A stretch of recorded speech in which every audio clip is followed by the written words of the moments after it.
मिरु खौसेथि बर' सुबुं आफादनि 12थि बोसोरारि जथुमा एनुअल कनफारेन्स आरो लोगोसे 6थि 2 बोसोरारि धेमाजि जिल्ला खौसेथि बर' सुबुं आफादनि गाहाय खुन्थिखौ दिनै गायसनबाय। मिरु खौसेथि बर' सुबुं आफादनि 12थि बोसोरारि जथुमा एनुअल कनफारेन्स आरो लोगोसे 6थि 2 बोसोरारि धेमाजि जिल्लानि खौसेथि बर' सुबुं आफादनि गाहाय खुन्थिखौ दिनै गायसनबाय।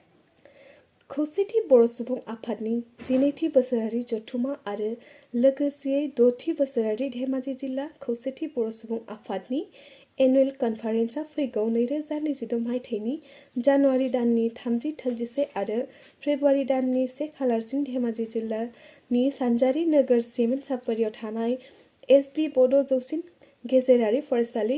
गेलेग्रा गेवलां फोथाराव सानथामनि मेहेरगोनां हाबाफारिजों गाजा गोमजायै खुंफुं जागोन।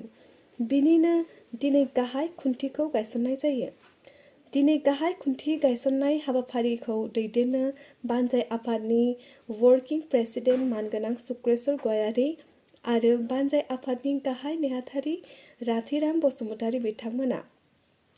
आरो फुंबिलिनि 8 रिंगायाव गाहाय खुन्थिखौ गायसंजेनो बिकेडब्लिउएसनि मासिगिरि मानगोनां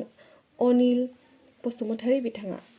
बे हाबाफारियाव बाहागो लाफैयो बर' कसारी अनसाय गायुं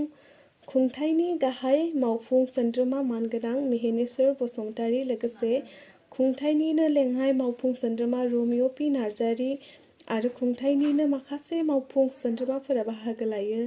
आरो मिरु खौसेथि बर' सुबुं आफादनि आफादगिरि मानगोनां मनरन्जन बसुमतारीजों लोगोसे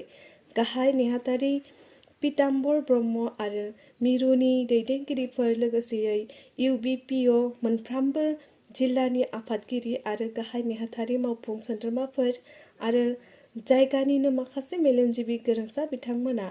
गोख्रै बाहागो लायो।